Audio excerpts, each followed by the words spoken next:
అసలు అది అంటే కృష్ణరాజు గారికి ఎవరైనా వస్తున్నారని తెలిస్తే ముందు వచ్చి గుమ్మం దగ్గరికి వచ్చి వాళ్ళని ఏమో పలకరించి లోపలికి తీసుకెళ్ళడం, మళ్ళీ వెళ్తున్నప్పుడు కూడా బయట వరకు వచ్చి అంటే ఇది చూసి అందరూ అలా ఫీల్ అవుతున్నారు అనమాట. కృష్ణరాజు గారు మమ్మల్ని లోపలికి ఆహ్వానిస్తున్నారు అని. ఆ తర్వాత పెళ్లి కార్డులు కూడా ఫ్యాన్స్ అందరూ తీసుకొచ్చి అక్కడ పెట్టి సార్కి చెప్పి అక్కడ ఫోటోలు తీయించుకొని వెళ్ళటం ఎంత అసలు రియలిస్టిక్ గా కుదిరింది. ఎంత బాగా పిఠాపురం వాళ్ళది, వాళ్ళంతా తరతరాల నుంచి కృష్ణరాజు గారి అభిమానంతో ఎవరూ నమ్మట్లేదు. ఎక్కడో ఏంటో మనం మేడం చచ్చాడు అక్కడ చేస్తారు అసలు, అలాంటి మన వాళ్ళు ఎంత గొప్పగా చేశారంటే గ్రేట్ అని అందరూ చెప్పడం. ఇప్పుడు కృష్ణరాజు గారు మరి బాహుబలి పెద్ద సినిమా చూసినప్పుడు ఏమనేవారు ప్రభాస్ గారికి? అసలు ఆనందం ఇంకా ఇంత అంతా కాదు కదా. ఇక్కడ బాహుబలి ఫోటో చూసి నేను అది ఫ్యాన్స్ అందరూ ఇస్తూ ఉంటారు, అది వాళ్ళు పాపం డై హార్ట్ ఫ్యాన్స్. మీరు వాజ్పేయి గారితో ఉన్న ఫోటో? అవునండి, అప్పుడు మా పెద్ద పాప ఫస్ట్ ఇయర్ ఆయన ఎవ్రీ బర్త్డేకి వెళ్ళే వాళ్ళం. నేను ఎంత బుజ్జి తల్లిలో ఉన్నారు. పెద్ద పాప అమ్మాయి అది. మీరు అవునండి, నేనా? ఎంత బుజ్జి తల్లిలో చక్కగా డ్రెస్ చేసుకుని.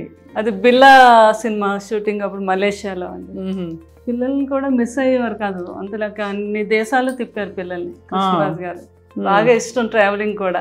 మరి అందరికి మంచి చెడు చెప్తారు, ప్రభాస్ గారిని ఎప్పుడు పెళ్లి చేసుకోమని చెప్పలేదా? గట్టిగా చెప్పారు నువ్వు చేసుకోవాలంటే సున్నితంగా అబ్బాయికి నువ్వు చూసావు కదా కన్నమ్మ, కన్నమ్మ మీ పెద్ద బాధ్యని ఎలా చూసుకుంటుందో అలా ఎప్పుడైనా కూడా భార్య అలా చూసుకుంటుంది భర్తని, ఎప్పటికైనా ఉండాలమ్మా ఆలోచించు అంటారా? అలాగే పెద్దబాజీ అంతే అలా పెద్దబాజీ ఏం చెప్పినా కూడా అలాగే పెద్దబాజీ అనేవారు అనమాట ఆయన. అది బాబుకు కూడా చాలా లేడీస్ అంటే చాలా రెస్పెక్ట్, చాలా పద్ధతి బుద్ధిమంతుల్లాగా అనిపిస్తారు.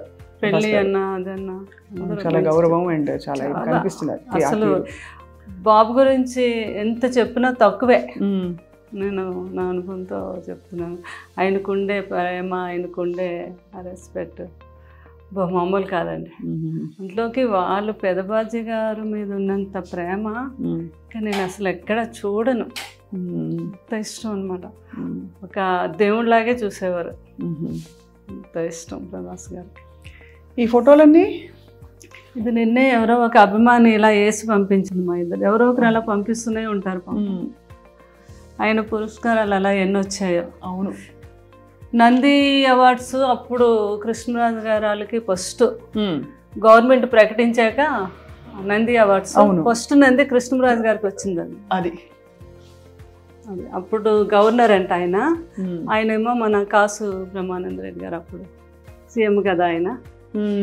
అదే ఫస్ట్ నంది మనకే వచ్చింది, అమరదీపం. ఇదేమో అందరూ ఉండే ఫోటోగ్రాఫ్.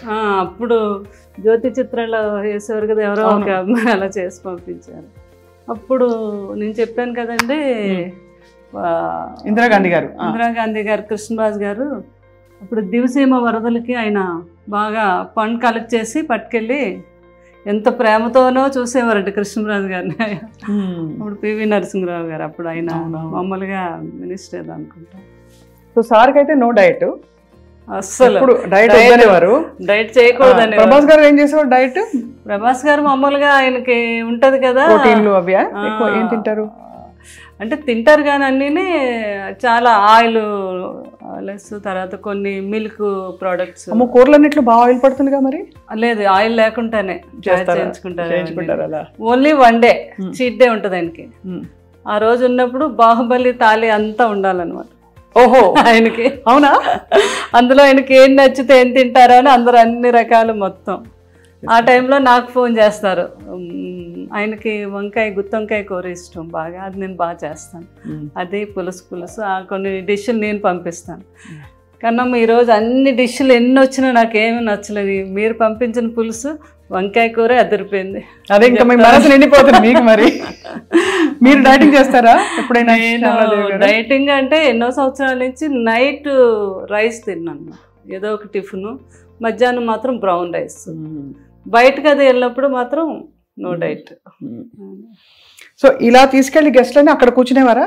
అవునండి, గెస్ట్లేమో ఇలాగా తీసుకెళ్ళేవారు. ఎవరైనా వస్తే లోపలికి వచ్చి అలాగా అక్కడ చూపెట్టి వాళ్ళు వస్తున్నారు అనేసరికి ఇదంతా కూడా కాఫీలు, అన్ని రకాల స్నాక్స్ అలా నిండిపోవాలన్నమాట. వాళ్ళకి ఏం నచ్చితే అది. వచ్చిన వాళ్ళందరూ ముందు రాగానే అవి చూసేవారు. అదే కృష్ణరాజు గారు, అది బొబ్బుల బ్రహ్మన్న, అవును, తాండ్రపాపారాయుడు. అసలు ఈ రాచరిక పాత్రల్లో మామూలు టీవీ కాదు అసలు. అవునండి, శ్రీకృష్ణదేవరాయలు అంటే నిజంగా ఇలాగే ఉంటారేమో అనుకునేవారు. శ్రీకృష్ణదేవరాయలు కృష్ణ గారు, కృష్ణరాజు గారు ఆ సినిమాలో అదండి ఆ క్యారెక్టర్ శ్రీకృష్ణదేవరాయలు. కృష్ణ గారు సొంత సినిమా అది. ఈ పూజ ఇక్కడ పెట్టారు కదా మీరు రాగానే, ఇది సార్ ఇష్టమా మీ ఇష్టమా? చాలా ఇష్టం. ఆయనకు ప్రజెంట్ చేసి రామధేను, వినాయకుడు, గణపతి, వెంకటేశ్వర స్వామి. కృష్ణరాజు గారు నాతో పాటు పూజ చేసేవారు. చాలా భక్తి ఆయనకి. ఇప్పుడు ఇది అమ్మవారు అయితే ఎప్పుడో 50 years ఓల్డ్ అమ్మవారు. అది మీ పేరే అమ్మవారి పేరుగా? శ్యామల. శ్యామల. నువ్వే అమ్మవారుగా అనేవారు కృష్ణరాజు గారు కూడా. ఏమనేవారు? నువ్వే అమ్మవారు అనేవారు. అంతే కదా మరి. ఇంకా ఆయన భక్త కన్నప్ప. ఎంత బాగున్నారు, ఎంత అందంగా ఉన్నారు. నాకెవరో పాప, మా రెండో పాప ఆర్కిటెక్చర్ బాగా ఇక్కడే మన పివి నరసింహరావు గారు అమ్మాయి, ఆ కాలేజీలోనే చదివింది, రెండో అమ్మాయి. తను ఇప్పుడు కలికి కూడా చేసింది, ఆర్ట్ డైరెక్షన్ బాగా ఇంట్రెస్ట్ ఆ అమ్మాయికి. రెండో అమ్మాయి అండి. వాళ్ళు ఇప్పుడు అందరూ ఎవరైనా చిత్ర పరిశ్రమలో యాక్టివ్ గా ఉన్నారా?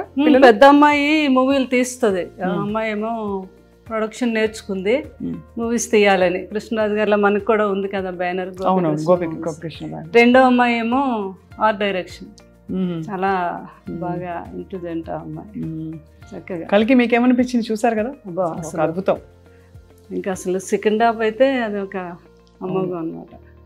బాబుని అలా లాస్ట్ లో అలా చూస్తే కృష్ణరాజు గారు కూడా చేశారు కదా ఆ క్యారెక్టర్. ఏ క్యారెక్టర్? మన కర్ణుడు క్యారెక్టర్. అవునవును.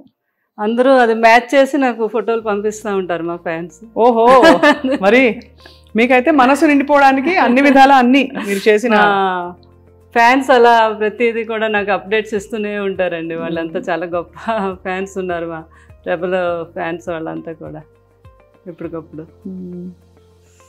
చాలా వాళ్ళ మనసు నిండిపోయింది. మిమ్మల్ని ఎక్కడైనా కష్టపెట్టి జ్ఞాపకాలు తీసుకొచ్చి. మా స్వప్న కూడా ఎంత మంచి యాంకరింగే కాదు, ఏదో ఇంట్లో ఫ్యామిలీ మెంబర్ అనమాట. నేను చూస్తూ ఉంటాను కదా, అదృష్టం. మీరు అప్పుడే కాదు, నాకు 10 years నుంచి మీరు తెలుసు. మీరు మాట్లాడే విధానం మెయిన్ ఏంటంటే లేడీస్కి మీరు ఇచ్చే ఆ రెస్పెక్ట్, వాళ్ళతో మాట్లాడే ఆ విధానం, అందులో ఆ ప్రేమ కనిపిస్తూ ఉంటుంది. నాకు చాలా ఇష్టం. మీరు చాలామందితో, రేణు దేశాయ్తో ఎంతమందితోనో అందరూ ఇంటర్వ్యూలో నేను చూస్తాను కదా, అబ్బో మీ మాట తీరు అది ఎక్సలెంట్. చాలా థ్యాంక్స్. అంటే అంత మంచి స్వభావం మీద, అందుకే కృష్ణరాజు గారు ఆ రోజు మిమ్మల్ని ఎంతో అభినందించారు. నా అదృష్టం మీరు ఆ మాట అనడం. అటువంటి లెజెండ్ జీవితం గురించి తెలుసుకోవడానికి మాకు మళ్ళీ ఒక అవకాశం ఇచ్చారు. తప్పకుండా మీరు మీ గుండెలో ఎంత మీ వెనక కాదు, మీతో కలిసి మిమ్మల్ని మేము పట్టుకుని ఉన్నాం, మేము ఫ్యాన్స్ కూడా. అలాగే అండ్ మీ మంచితనాన్ని, మీ మంచి గొప్ప ప్రేమ పూరిత మనస్తత్వానికి తప్పకుండా మీ చుట్టూ ఎప్పుడో ప్రపంచం ఉంటుంది. ఎందుకంటే నేను కృష్ణరాజు గారు ఒక ట్రస్ట్ పెట్టారు, దాని గురించి కూడా చెప్దాం అనుకున్నాను. తప్పకుండా రండి ప్లీజ్, చెప్పండి. అది ఇలా రండి. షుగర్ మీద గ్యాంగ్రీన్ ఫామ్ అయ్యి చాలా మంది కాళ్ళు తీసేస్తారు కదా. అవును. ఆ కాళ్ళు తీయకుండా వైద్యం చేస్తున్నాను. లండన్లో ఉన్నారు ఒక డాక్టర్ గారు, వేణు కవత్తుల అని. ఆయన మన ఒంగోలు వాస్తవులు.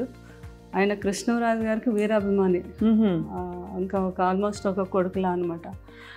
అయితే మనకి కృష్ణరాజు గారు మేము అప్పుడు లండన్ వెళ్ళినప్పుడు ఆయనతో పరిచయం ఏర్పడింది. ఆ తర్వాత మా మాటల్లోని ఇండియాకి రావటం, ఇక్కడ అప్పుడు కృష్ణరాజు గారు అన్నారు, మీరు మంచి డాక్టర్ కదా. ఆయన అక్కడ కింగ్స్ హాస్పిటల్లో ఈ డాక్టర్ ఏది మనకి గ్యాంగ్రీన్ వస్తే కాలు తీయకుండా ముందే దాన్ని ట్రీట్ చేయటం. దాన్ని కృష్ణరాజు గారు అన్నారు, మీరు ఎక్కడో లండన్లో చేస్తున్నారు కానీ మన ఈ ప్రాంతాల వారు అంతా లండన్ రాలేదు, అది కాస్ట్లీ వైద్యం కూడా. మన ఇద్దరం కలిపి ఒక ట్రస్ట్ పెడదాం, ఎవ్రీ ఇయర్ నా బర్త్డే రోజు పెట్టుకొని మనకు సాధ్యమైనంత ఒక 2 ఆపరేషన్లు 4 ఆపరేషన్లు చేయిద్దాము. అలాగే సార్ ఇంతకన్నా మంచి ఇంకేముంటుందని యూకే ఇండియా ఫౌండేషన్ అని పెట్టాము. యు అంటే ఉప్పలపాటి మాది, కే అంటే ఎందుకు కవర్తల, వేణు కవర్తల కదా. యూకే ఎలాగ ఆయన యూకే నుంచి వచ్చిన డాక్టర్ యూకే అదే ఫౌండేషన్ అని పెట్టాము. తర్వాత ఏమో కృష్ణరాజు గారు అన్నారు, నేను అపోలోకి మాట్లాడతాను సంగీతారెడ్డి గారితో, మీరు 6 monthsకి ఒకసారి అపోలోకి కూడా వచ్చి చేయాలి ఆపరేషన్స్. మొత్తం అపోలో అందరితో మాట్లాడారు. ఇంత మంచి అవకాశం కృష్ణరాజు గారు సంగీతారెడ్డి గారు అయితే ఎంత మెచ్చుకున్నారు. ఆయన అపాయింట్ చేసి అక్కడ ఆయన గవర్నమెంట్తో పర్మిషన్ తీసుకొని ఈ రోజుకి వచ్చి ఇక్కడ వీళ్ళు ఒక 4-5 కేసులు ఉంటే ఆయనకి అక్కడ కాల్ చేస్తారు, అక్కడ ఆయన సెలవు పెట్టి వచ్చి హైదరాబాద్ అపోలోలో చేసి వెళ్తూ ఉంటారు. ఇప్పుడు మరి ఎవరైనా చేయించుకోవాలంటే ఆయన కోసం ఎలా అపోలోకి వెళ్ళాలి? నేను మొన్న ఫస్ట్ కృష్ణరాజు గారు 1 year దానికి ఫస్ట్ టైం మొగల్తూరులో పెట్టాము మేము. ఇది చాలామంది అన్నారు జ్వరాలకి క్యాన్సర్లు ఇవన్నీ అయితే వస్తారండి, ఈ కాళ్ళు ఇవన్నీ ఎవరు రారు, మీరు పెడుతున్నారు ఎందుకు, బాగా జరగదు అని అన్నారు. లేదు మా పెద్దమ్మాయి మేము అక్కడ ఊర్లో డాక్టర్ వర్మ గారు అని ఆయన వేణు గారు కోఆర్డినేట్ చేసుకొని నేను ముందుగా వెళ్ళిపోయి అన్ని ఛానల్స్కి అన్నిటిలోని ఒక ఆటో పెట్టి మొత్తం ఒక 3 రోజులు మళ్ళీ దీని మీదే ఇలాగ షుగర్ మీద చాలా డేంజర్, ఎవరికి ఏ ప్రాబ్లం ఉన్నా ఫలానా తారీఖు మేము అక్కడ చేస్తున్నాం ఈ వైద్యం, లండన్ నుంచి డాక్టర్లు వస్తున్నారు అని చెప్తే ఆ రోజు 2000 people వచ్చారు. బాబా చాలా బాగా అరేంజ్ చేసాం మేము. అక్కడికక్కడే 20 మంది డాక్టర్స్ వెళ్ళాం. వేణుగారు ఇంకొక 2 డాక్టర్లు లండన్ నుంచి వచ్చారు, మాకు తెలిసిన ఒక డాక్టర్ దుబాయ్ నుంచి వచ్చారు, అపోలో వారు 4 డాక్టర్ని పంపించారు. ఇలా అంతా కలిపి 20 మంది డాక్టర్స్ అయ్యారు. చాలా అద్భుతంగా జరిగింది. ఫస్ట్ టైం కృష్ణరాజు గారు బర్త్డే రోజు January 20 చేసాము. అక్కడ ఒక 5-6 ఆపరేషన్స్ అక్కడే చేసేసాము. ఉన్న వాళ్ళందరికీ అక్కడే ట్రీట్మెంట్ చేయించేసి మందులు అన్నీ ఇచ్చాము. తర్వాత లేని వాళ్ళందరినీ అపోలోలో చేసామండి. దాన్ని ఇంకా పెద్దగా ఈ సంవత్సరం రేపు జనవరిని కూడా ఇది కంటిన్యూ చేస్తాం. యూకే ఇండియా ఫౌండేషన్ మీద చేయించుకోదగిన వాళ్ళందరికీ కూడా మన అపోలోకి మీరు కూడా చెప్పచ్చు ప్రేమ, అది స్వప్న గారు. ఎందుకంటే మీ అందరికీ తెలుసు ఎంతోమందికి తీసేశారు కాళ్ళు ఆ షుగర్ మీద. అయ్యో తెలుసండి, అవును మీకు తెలుసు కదా ఆ ప్రాబ్లం. అది మనం ఫస్ట్ టైము ఇండియాలో మనం చేయించింది మొగల్తూరులో. చాలా గొప్ప విషయం, అది మీరు కొనసాగిస్తున్నారు, ఇంకా బాగా కొనసాగించాలని. గొప్పవాళ్ళు